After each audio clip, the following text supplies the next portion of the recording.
Hello, this is Ms. Moore, your Library Media Specialist. I'll be showing you UDLib and how to use the helpful tools within it.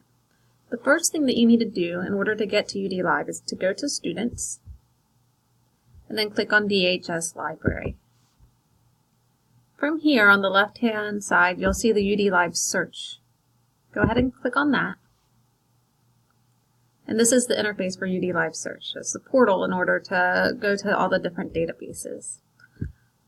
So most of these databases, and you can see the list of them right here. So we got Student Resources and Context, Sears Knowledge Source, Opposing Viewpoints and Context, Expanded Academic, ASAP, and so on. So it has a list of a lot of them right here, and then it also has them by subject down at the bottom. So we've got Arts and Humanities, the databases that go along with that. We've got biographies, government and history, specific ones for educators, for math, science and health, vocation and career. I scroll back up at the top. I'm just going to show you some tools within some of these databases. Student Resources and Context is a really good resource for English language arts, different social studies, or different cultural studies information. So I went ahead and I clicked on it, and this is the interface for the Student Resources and Context. If I go and I want to do any research, for example, on Rosa Parks, I would go ahead and just click Rosa Parks in the search box. And then this is what would come up. So in this database, it automatically gives a little synopsis, so background information about Rosa Parks. And then it also, at the bottom, it organizes everything by document type. So for example, we have academic journals, primary sources, reference, featured content, audio. A lot of times the audio might be radio, got biographies, videos, magazine articles, images, and news articles. So I have all of this information here. If I go ahead and I click on one of these, so I'm going to go ahead and click on the primary source, The Arrest of Rosa Parks, December 1st, 1955. It brings up the article. Say you read this and you know that you are going to use this for your research project. There are a lot of tools that will be very helpful for you in order to make everything a bit streamlined so that you can come back to this article easily and so that you can cite this article easy. The first tool I want to show you, so if you see on the right hand side, you've got a toolbox, so it's tools. First tool is a citation tool. If I click on this, I get a citation automatically, and I can change the format to APA, and APA is the format that we use at Dover High School. What I would do is I would just go ahead and click select, copy and paste it, put it in a Google Doc, so that way you have it. That way you don't have to come back for it at a later time. This is what I always do before I even start taking any notes. If I know I'm going to use it, go ahead and get the citation. So that's one tool that you can use. You can also email it if you know somebody who might be interested in this article. You can email it to them. Download is a great feature as well.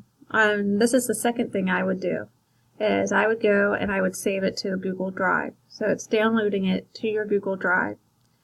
If you go to your Google Drive folder, and I'm going to go do that I'll go to my drive. If I scroll down, I have a Student Resources and Context folder already because I've downloaded articles from Student Resources and Context before. This is where any article that you download is going to go if you download it. This is a really great tool. It makes the folder for you, so it's not just adding it to your drive wherever. It actually creates the folder for you and puts any articles that you download from there in that folder.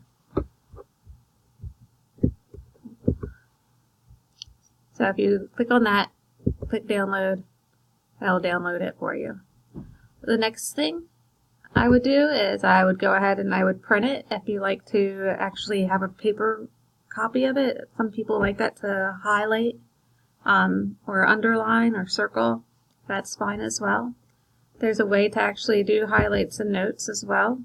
You can save it within school resources and context, share, and also translate. This is good if you want to translate it. If English is your second language, you can translate it to the language that you're more comfortable in or that you're fluent in. So if I hit translate, it goes ahead and translates it to Spanish. You can also click on listen, and this feature will actually read it to you. And it'll actually read it. So right now it's reading it in Spanish since I have it in Spanish. So if you prefer to have it read to you, you can also do that. So there are a lot of tools within this that you can use for your research process that will make things go a lot more smoothly. If I go back out, I'm going to go all the way back out to UDLib. I'm going to go ahead and pick another resource. If I click on, for example, Expanded Academic ASAP, I'll go ahead and type in Rosa Parks again. I'm just going to pick the first one. I have the same tools on the right hand side. The only thing that's different is instead of clicking on download, you can automatically go to send to Google Drive. So the two things that I would do immediately when you find an article is to get the citation. So I go to Citation Tools, click on APA format, download. The second thing I would do, send to Google Drive. Okay, that way you have everything that you need right away.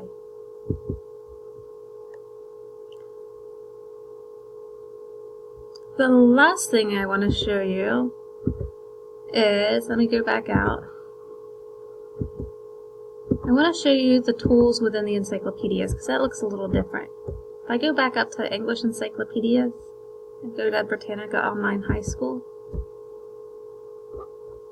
I'm going to just keep looking for Rosa Parks. Click on the article. So it doesn't have a tool bar per se on this right hand side, but the tools are right here. So we've got send to, so that's how you would email it to somebody. We have the print function here. We have the citation function. So this looks a little different. So if you click cite, it automatically has APA for me since I always click on APA, but usually it'll have MLA and you'll have to go and switch it to APA. And then you just copy and paste this and put it onto your reference page. There's a translate function as well.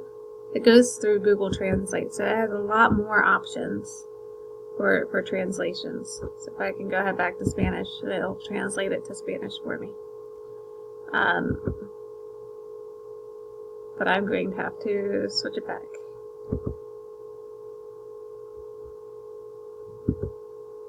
Yeah. I might have to hit the back button to do that. I guess that translate. Okay. Translate back to English.